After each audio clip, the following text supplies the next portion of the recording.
खाली जाए ना तेरा वार। ये मैथ्स है दो धारी तलवार।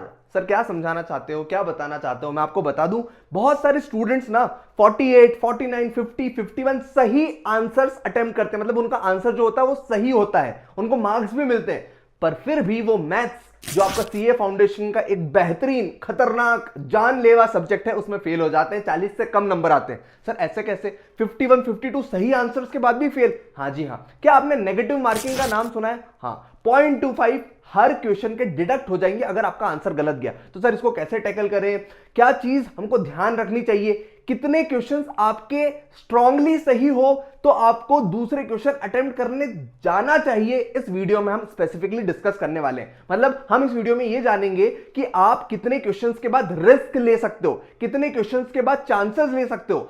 बिकॉज अगर आपने 50 क्वेश्चन सही भी अटेम्प्ट करे और बाकी के क्वेश्चंस आपके गलत हो गए तो आपके 40 से कम नंबर आ सकते हैं। मैं आपको मैथमेटिकली समझाऊंगा मैथ्स में। तो ध्यान दीजिएगा इस वीडियो में आखिरी तक बने रहना, बिकॉज बहुत कुछ आपको सीखने मिलेगा। मैं इसमें आपको इंपॉर्टेंट चैप्टर्स जो होते हैं मैथ्स के वो भी आपको बताऊंगा, और कैसे टेक्निकली खेला जाए इस नेगेटिव मार्किंग की बात को इस वीडियो में हम समझेंगे। वीडियो का लाइक टारगेट रखेंगे हम 333, बिकॉज आई वॉन्ट कि आप 400 में से एटलीस्ट 333 तो मारो और सीए फाउंडेशन के बाद सीए इंटर में पधारो। अब थोड़ा कैलकुलेटर का यूज करना मेरे साथ। एक कॉपी पेन ले लो, मैं आपको समझाता हूं कैसे। आपने ब्रेक इवन पॉइंट का नाम सुना है? ब्रेक इवन पॉइंट वो पॉइंट होता है जहां पर आपको प्रॉफिट भी नहीं होता है, आपको लॉस भी नहीं होता है। मतलब इस पॉइंट ऑफ टाइम पर आपकी कॉस्ट पूरी रिकवर हो जाती है। तो ये समझो कि आपको कितने क्वेश्चंस सही अटेम्प्ट करने पड़ेंगे, उसके बाद आप रिस्क ले सकते हो, या फिर कितने क्वेश्चंस आपको सही एकदम करेक्ट आपको पता होना चाहिए ताकि आप रिस्क फ्री खेल पाओ, ये जान लेते हैं। 52 क्वेश्चंस अगर आपने सही अटेम्प्ट किए तो 52 into 1 marks you will be awarded for each correct answer.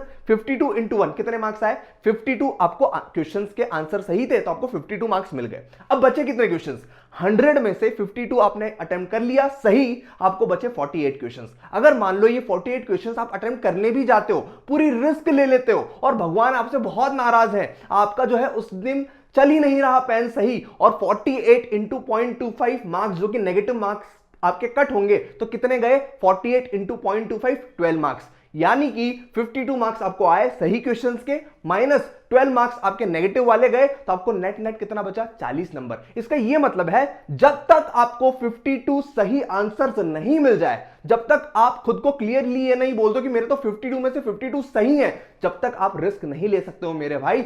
हमारे पास रिसर्च पड़ी है, डेटा पड़ा है, टेबल्स पड़ी है। बहुत सारे स्टूडेंट्स जो हमारी टेस्ट सीरीज देते हैं ना, जो मेंटरशिप का इंटीग्रेटेड पार्ट होती है, उसमें हमने देखा है बहुत सारे स्टूडेंट्स ना 50 क्वेश्चन सही अटेम्प्ट करते हैं, लेकिन फिर भी उनके मार्क्स कितना है? 38 मार्क्स है, बिकॉज नेगेटिव मार्किंग की वजह से वो नीचे चले जाते हैं। तो ध्यान रखो, आप जब तक 52, तो मैं बोल रहा हूं आपको एकदम पता होना चाहिए सही है, लेकिन 52 आपको एग्जैक्ट पता नहीं रहेंगे, तो आप इसको रखो 55, 60। मतलब एटलीस्ट जब तक आपको 60 क्वेश्चंस लगभग ऐसा लगे कि 60 में से 55 तो मेरे सही होंगे, आप रिस्क लो, अपना एग्रीगेट बनाओ, उसमें अच्छे मार्क्स 60, 65 मैथ्स में पहुंचने की कोशिश करो।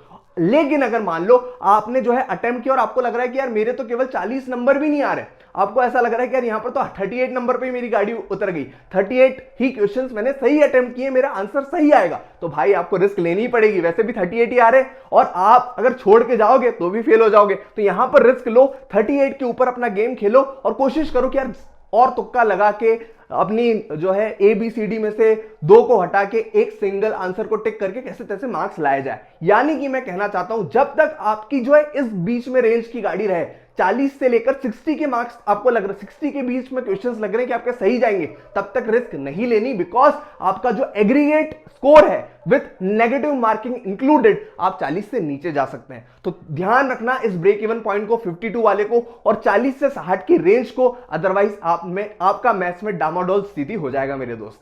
अब मेरी बात ध्यान से सुनना। वैसे तो मैंने इस पर स्पेसिफिक वीडियो बना दी है कि आपको मैथ्स के कौन कौन से टॉपिक्स बिल्कुल भी छोड़कर नहीं जाना है। ABC एनालिसिस में A पार्ट, B पार्ट, सबसे ज्यादा जो पूछे जाने वाले सवाल हैं, पूछे जाने वाले टॉपिक्स हैं, ऑलरेडी आपको मिल जाएंगे। लेकिन मैं एक बार ओवरऑल आपको बता देता हूं। एक तो टाइम वैल्यू ऑफ मनी में simple interest, compound interest, annuity वाला पार्ट है, 7-7 नंबर का, हमेशा हर एग्जाम में आता है, उसको नहीं छोड़ना है। इसके अलावा जो आपका blood relation, seating arrangement, direction test number, and letter series, ये हर टॉपिक 5-5 नंबर का आता है, इनको बिल्कुल नहीं छोड़ना है। यहां पर ही आपका जो स्कोर 50+ जाना है ना, मैथ्स में आपको एकदम रिस्क फ्री रहना है ना, यहां से आप कमा सकते हो। इसके अलावा सर आप बिल्कुल भी अपना डिस्क्रिप्शन ऑफ डेटा, जो स्टैटिस्टिक्स वाला पार्ट है, central tendency, dispersion, index number, ये 8 से 6 नंबर का आता है, डिटेल वीडियो आप देख लेना। और इसके अलावा भी मैंने हर टॉपिक कैसे कवर करना है फॉर नेक्स्ट 3 to 4 डेज, इसमें 1-2 दिन पहले ही मैंने एक वीडियो डिटेल में लिया है इन आवर वर्कशॉप, जिसका आप रिकॉर्डिंग भी एक्सेस कर सकते हो। लेकिन आप अगर लेट हो चुके हो, आप फटाफट उसको 1.52 स्पीड पर चलाओ और रिकॉर्डिंग खत्म करो, और 1 से 2 टेस्ट जो कि आपको मैंडेटरी उस वर्कशॉप में देने हैं, वो देकर देख लो। ये जो रिसर्च में आपको बताता हूं ना, ये डेटा आपको बताते ना, इसी से हमको पता चलता है कि आप कितनी बाउंड्री पर जा रहे हो। एक बच्चा पढ़ तो लेता है यार, 45-50 नंबर उसको कहीं ना कहीं सही टिक हो जाते हैं, लेकिन ये गड़बड़ ना कर दे, उसका वो टेस्ट से एनालिसिस आता है। तो बहुत जरूरी है कि आप अपनी पढ़ाई को चेकअप करवाओ। जैसे अपन डॉक्टर को बताते हैं ना कि सर ठीक ठाक चल रहा हूं नहीं चल रहा हूं, वैसे ही बहुत जरूरी है कि आप भी खुद एक एनालिसिस करो, एमटीबी वगैरह सॉल्व करो। और अगर आपको डिटेल्ड एनालिसिस चाहिए तो अभी वर्कशॉप पर फॉर द नेक्स्ट 12-24 आवर्स एक ऑफर हम चला रहे हैं, आपको बहुत डिस्काउंटेड प्राइस पर पूरी वर्कशॉप मिल जाएगी, जिसकी रिकॉर्डिंग्स वगैरह भी आपके पास अवेलेबल रहेगी। तो मेक श्योर आप जल्दी से डिसीजन ले लें और अपनी सीए फाउंडेशन को सीए इंटर में कन्वर्ट करने के लिए अपना 100% एफर्ट डाल दे। बाकी मुझे बताना आपको लॉ में क्या प्रॉब्लम आ रही है। मैं स्पेसिफिक वीडियोस प्लान कर रहा हूं for the next couple of days, because मुझे पता है तुमको बहुत जरूरत है यहां पर एक पुश की, और वही पुश आपको कन्वर्ट करवा देगा एक सीए फाउंडेशन स्टूडेंट से सीए इंटर वाले स्टूडेंट में। Best of luck for your exams, bye bye, take care, see you in the next video.